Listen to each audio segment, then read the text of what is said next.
राधे राधे भक्तों। तो आज हम पढ़ेंगे सोमवार व्रत कथा। एक समय की बात है, किसी नगर में एक साहूकार रहता था। उसके घर में धन की कोई कमी नहीं थी, लेकिन उसकी कोई संतान नहीं थी। इस कारण वह बहुत दुखी था। पुत्र प्राप्ति के लिए वह प्रत्येक सोमवार व्रत रखता था और पूरी श्रद्धा के साथ शिव मंदिर जाकर भगवान शिव और पार्वती जी का पूजन किया करता था। उसकी भक्ति देखकर एक दिन माँ पार्वती प्रसन्न हो गई और भगवान शिव से उस साहूकार की मनोकामना पूर्ण करने का आग्रह किया। पार्वती जी की इच्छा सुनकर भगवान शिव ने कहा कि हे पार्वती, इस संसार में हर प्राणी को उसके कर्मों का फल मिलता है और उसके भाग्य में जो हो उसे भोगना ही पड़ता है। लेकिन पार्वती जी ने साहूकार की भक्ति का मान रखने के लिए उसकी मनोकामना पूर्ण करने की इच्छा जताई। माता पार्वती के आग्रह पर शिव जी ने साहूकार को पुत्र प्राप्ति का वरदान तो दिया, लेकिन साथ ही यह भी कहा कि उसके बालक की आयु केवल 12 वर्ष होगी। माता पार्वती और भगवान शिव की बातचीत को साहूकार सुन रहा था। उसने ना तो इस बात की खुशी थी और ना ही दुख था। वह पहले की भांति शिव जी का पूजन किया करता था। कुछ समय के बाद साहूकार के घर एक पुत्र का जन्म हुआ। जब वह बालक 11 वर्ष का हुआ तो उसे पढ़ने के लिए काशी भेज दिया गया। साहूकार ने पुत्र के मामा को बुलाकर उसे बहुत सारा धन दिया और कहा कि तुम इस बालक को काशी विद्या प्राप्ति के लिए ले जाओ और मार्ग में यज्ञ कराना। जहाँ भी यज्ञ कराओ वहाँ ब्राह्मणों को भोजन कराते और दक्षिणा देते हुए जाना। दोनों मामा भांजे इसी तरह यज्ञ कराते और ब्राह्मणों को दान दक्षिणा देते काशी की ओर चल पड़े। रात में एक नगर पड़ा, जहाँ नगर के राजा की कन्या का विवाह था, लेकिन जिस राजकुमार से उसका विवाह होने वाला था वह एक आंख से काना था। राजकुमार के पिता ने अपनी पुत्र के काने होने की बात को छुपाने के लिए एक चाल सोची।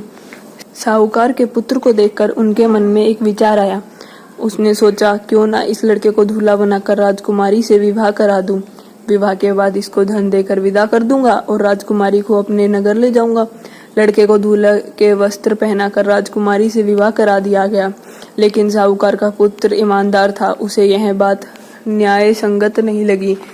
उसने अवसर पाकर राजकुमारी की चुन्नी के पल्ले पर लिखा कि तुम्हारा विवाह तो मेरे साथ हुआ है, लेकिन जिस राजकुमार के संग तुम्हें भेजा जाएगा वह एक आंख से काना है। मैं तो काशी पढ़ने जा रहा हूँ। जब राजकुमारी ने चुन्नी पर लिखी बातें पढ़ी तो उसने अपने माता पिता को यह बात बताई।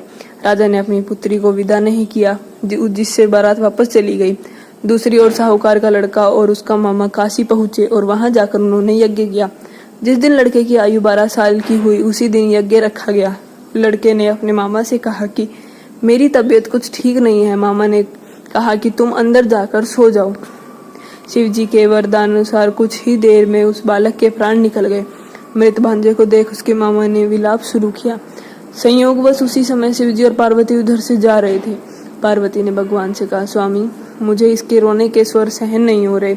आप इस व्यक्ति के कष्ट को अवश्य दूर करें। जब शिव जी मृत बालक के समीप गए तो वह बोले कि यह उसी साहूकार का पुत्र है जिसे मैंने 12 वर्ष की आयु का वरदान दिया था। अब इसकी आयु पूरी हो चुकी है, लेकिन मातृ भाव से विभोर माता पार्वती ने कहा कि हे महादेव, आप इस बालक को और आयु देने की कृपा करें, अन्यथा इसके वियोग में इसके माता पिता भी तड़प तड़प कर मर जाएंगे। माता पार्वती के आग्रह पर भगवान शिव ने उस लड़के को जीवित होने का वरदान दिया। शिव जी की कृपा से वह लड़का जीवित हो गया। शिक्षा प्राप्त करके लड़का मामा के साथ अपने नगर की ओर चल दिया। दोनों चलते हुए उसी नगरी में पहुंचे जहां उसका विवाह हुआ था। उस नगर में भी उन्होंने यज्ञ का आयोजन किया। उस लड़के के ससुर ने उसे पहचान लिया और महल में ले जाकर उसकी खातिरदारी की और अपनी पुत्री को विदा किया। इधर साहूकार और उसकी पत्नी भूखे प्यासे रहकर बेटे की प्रतीक्षा कर रहे थे। उन्होंने प्रण कर रखा था कि यदि उन्हें अपने बेटे की मृत्यु का समाचार मिला तो वह भी प्राण त्याग देंगे, परंतु अपने बेटे के जीवित होने का समाचार पाकर वह बेहद प्रसन्न हुए। उसी रात भगवान शिव ने व्यापारी के स्वप्न में आकर कहा, हे श्रेष्ठ, मैंने तेरे सोमवार के व्रत करने और व्रत कथा सुनने से प्रसन्न होकर तेरे पुत्र को लंबी आयु वरदान की है। इसी प्रकार जो कोई भी सोमवार व्रत कथा करता है या सुनता है या पढ़ता है उसके सभी दुख दूर हो जाते हैं और समस्त मनोकामना पूर्ण होती है। बोलो शिव जी भगवान की जय हो।